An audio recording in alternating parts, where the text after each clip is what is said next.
Hello guys, this is me Simo Orahara, and in this video I will be talking about Shiro, this strange creature, as well as the Vasto Lorde of Ichigo and how its power functions. And in fact, Shiro is the same Vasto Lorde that we witnessed in the battle against Ulquiorra. The only difference is that the Vasto Lorde is the updated and the final version of Shiro. So in order for Shiro to have this form, he went through many developments that made him in this form. And that's precisely what I'll be talking about. And I mean, we will analyze together how Ichigo got this form based on all the informations from the manga from the beginning of the events until we cover what happened in the last arc and reveal the truth about how Ichigo's power works. However, this time we will only focus on Ichigo's Shinigami powers rather than his Quincy side, and you can consider this video episode 3 of the videos that I made about Ichigo's power, so that this video will have combined all the informations previously shared plus new informations about Ichigo's Vasto Lorde. So to begin, we must start from the fact that Shirosaki is the real Zanpakuto for Ichigo and he represents his Shinigami powers. I believe that this fact has become known and understood by everyone, and I explained it previously. Now, to give you my vision of Ichigo's path to reach this Vasto Lorde, we must go back to the first appearance of this form, and exactly in the flashback everything but the rain. On that flashback, Shiro made his first appearance in front of Isshin, and of course, as you can notice, Shiro's form was somehow of a primitive or experimental version of the form that he took later when he became the manifestation of Ichigo's Shinigami power, especially in the shape of the small horns, the face mask, and the long hair. Even Shiro's arm resembled the shape of Ichigo's sword in the full-bring form. On the one hand, according to Tosen,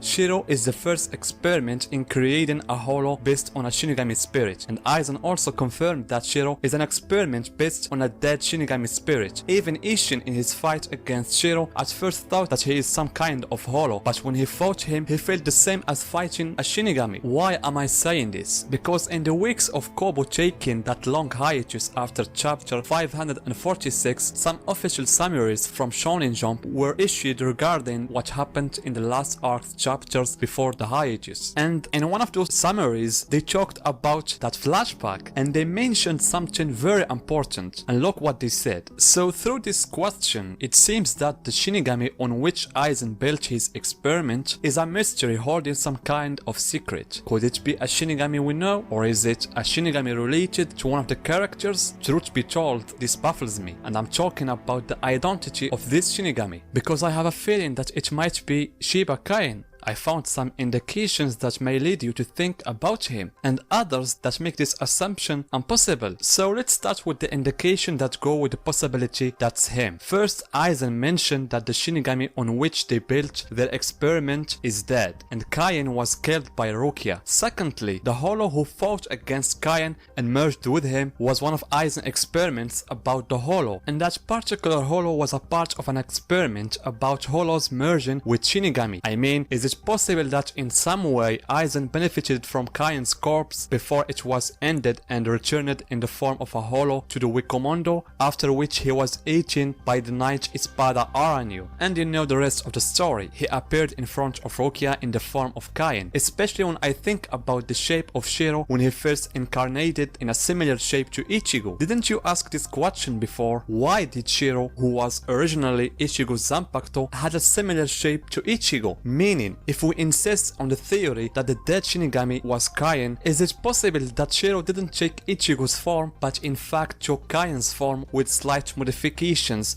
due to the fact that Ichigo resembles Kain in almost everything except for hair color? But as I said, this is a low possibility because Kain's corpse has already been attached to Aranyu, and I don't think Kobo would connect it to something else again, especially when we talk about something as important as Ichigo's powers. But of course, if you thought of any other possible character, tell me in the comment section. Anyway, regardless of the Shinigami's identity, Shiro is based on the spirits of a Shinigami and a holo, and he has benefited from both powers, especially in skills. And in his fight against Isshin, I didn't give much importance to Shiro's strength, because the important thing in my opinion is not how strong Shiro is, but the skills he has and which Ichigo benefited from later on. For example, Isshin, as we said that Shiro fights in the same way as a Shinigami, meaning that Shiro, as any Shinigami, was experienced in Zanpakuto fighting or using the sword in general, and in his case he was fighting with his bare hand. They were shaped like a sword, meaning it was as if he was fighting Ishin with two swords, and he also had an extraordinary speed in reaction. We saw how he avoided Masake's arrows and how he moved in a jiffy towards Ishin after the latter attacked him by uncovering some of his Ryatsu. On the other hand, he benefited from the skills of being a holo through using the Shiro, and this is just one example. So this was the initial form of Shiro, or let's say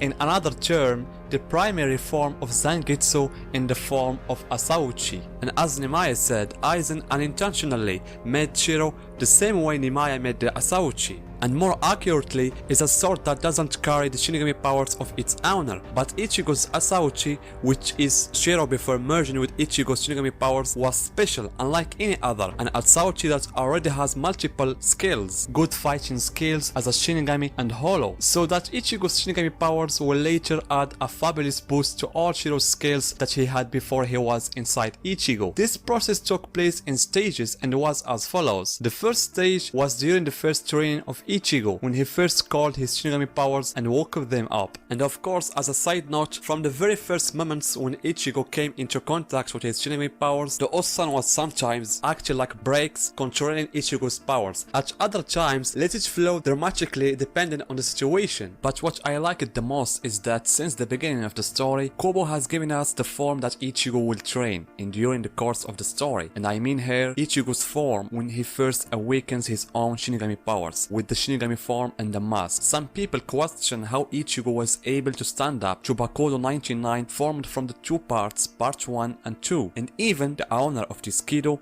is Chisai, the former Kido captain. And I can say that this scene is another indication of the functioning of Ichigo's power. As we said, the Osan was suppressing Ichigo's Shinigami powers from the beginning, and Ichigo didn't benefit completely from them. But whenever Ichigo was in a life-threatening situation, he released his Shinigami powers, and then returned to curb them immediately after the danger was over. Therefore, while Chisai was carrying out the Bakudo, danger was threatening Ichigo's life. And I'm certain that the Osan at that moment did not suppress Ichigo's power, but rather made them flow by a certain amount. And so we saw how Ichigo easily deflected Chisai 2 parts Bakudo. And as we said, Ichigo in the mask was a future look for what Ichigo would look like in future events. And in every battle Ichigo fought from later on, Shiro was the main factor in Ichigo's victories, whether against Zaraki or Byakuya, but at the same time as a Zanpakuto, Shirosaki was developing and gaining more and more benefit from Ichigo's Shinigami powers,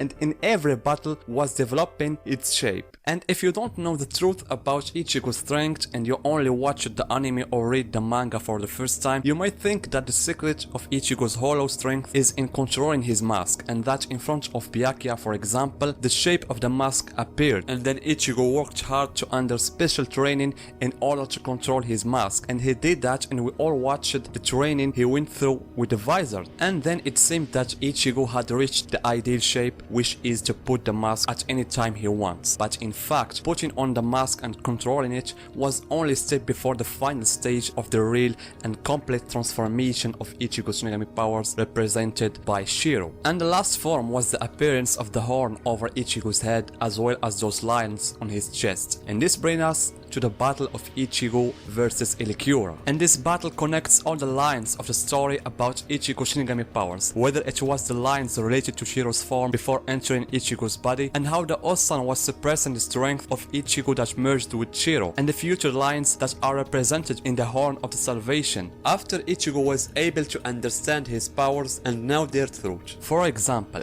in the battle against Ulquiorra, the latter caused a fatal injury to Ichigo, so much so that hole that Ulquiorra left in Ichigo's chest was terrifying. Just notice the difference between the first hole and the first meeting in Wikomondo and the second one. It was a fatal blow that left the Osan with only one option, and that is to release Ichigo's restrained power in order to save his life. It is true that we don't know the exact amount of the power the Osan let out, but looking at the level of strength that Ichigo reached, I say that he released almost all of his Shinigami powers, because the stage Ichigo was in didn't leave the Osan much choice. Ichigo will die. Shiro, you must intervene with all your powers, and that's what happened. So I think the form Ichigo took at that moment is the original Shiro who fought Ishin, but with the released Shinigami powers of Ichigo, so that Ichigo's strength boosted all of Shiro's original skills that we talked about in the beginning of the video, as the horns have become much longer and so that the hair. In short, Ulquiorra's fight against Ichigo is a version of Ishin's fight against Shiro, but with another level of strength. Ulquiorra asks who stand in front of him. Ishin does the same thing. Ichigo's roar in front of Ulquiorra is similar to Shiro's in front of Ishin. The difference is only in the level of strength. For example, Shiro's original Zero was nothing big compared to Ichigo's, which shocked the last Notch's roof and stopped Ulquiorra's Zero in its second phase. And there is the speed. One of the most important things that distinguished Shiro was his speed and how he used it to fight Ishin. As for the Shiro that contained Ichigo's liberated Shinigami powers, his speed and reaction were fantastic at that stage. He was able to avoid Ulquiorra's powerful technique in a jiffy and used the Sonido to stand behind him and caught him as if he was an insect. And thinking about it, some may find that the course of that battle it's so shonenly bad that Inoue screams Kurosaki-kun and then Ichigo rises with that terrifying powers after he was in a state of great weakness. But revealing the truth about Ichigo's strength clarified everything, and that it was related to the fact that Ichigo's power were in conflict with each other. The Quincy side represented by the Osan was trying very hard to prevent Ichigo from walking on the Shinigami path, while his Shinigami powers represented by the unique Zanpakuto, Shiro wanted his power to be controlling Ichigo's body. But returning to Ichigo's form that appeared during the battle of Ulquiorra, I believe it was the form that Ichigo takes while he is with all his liberating Shinigami powers, and I'm only talking here about his Shinigami powers, without merging in with the Osan powers and also without adding the issue of compatibility between the Shinigami in his Zanpakuto. And I have mentioned in a previous video in which I talked about the Muget's power, while Ichigo was training in the Dangai, the Osan in its young version released Ichigo Shinigami's power in the form of the Vasto Lorde. In that video I mentioned that in order to let Ichigo use the Muget's, he had to add his strength as a Quincy plus Ichigo's full Shinigami powers in addition to the sacrifice condition, meaning according to my belief the Vasto Lorde is Ichigo's Shinigami powers at its most liberation plus Shiro as a recipient for that power equals the Vasto Lorde. Of course this equation is missing several things that will make the Vasto Lorde less powerful than Ichigo after his power have been totally free, but in general there are several indications confirming everything I said about the fact that Ichigo's Shinigami powers at the Vasto Lorde level was almost completely liberated. For example, when Ichigo woke up white, meaning Shiro, if you notice Ichigo at that stage had a horn and also spider mark on his chest, which is the same that formed on his chest during the Vasto Lorde phase. But again, I'm not saying guys that the level of the Vasto Lorde strength is the same as the Horn of Salvation, but I say that form is almost the same because it contained Ichigo Shinigami powers at its maximum liberation during that period. Moreover, Ichigo in the Vasto Lorde phase was not in control of his body. In Horn of the Salvation, several things happened that made that phase the final manifestation of Ichigo Shinigami powers. First, Ichigo had a better relationship with White and the Osan, and the main strength of any Shinigami is that he has a good relationship with his Zanpakuto, and this is what happened to Ichigo. His total Shinigami powers became without suppressing and he had a new form, which enabled him to take advantage of all Shiro's abilities, speed as we said, excellent reaction, as well as the use of the Zero in the form of Grand Ray Zero. And these are all things and features that made Ichigo fight at the level of the Vasto Lorde but at higher level of strength. But more than that, he became able to control those great powers, although he admitted it wasn't an easy thing for him and that he needed more training. And frankly, I would have loved it if Ichigo had fought a few fights with the Horn of Salvation against some Shinrager instead of Yuhabach, so we can understand more of Ichigo's true power. So guys, this is the end of my video. What do you think about the Vasto Lorde and the identity of Shiro? Tell me guys in the comments and see you in my next video.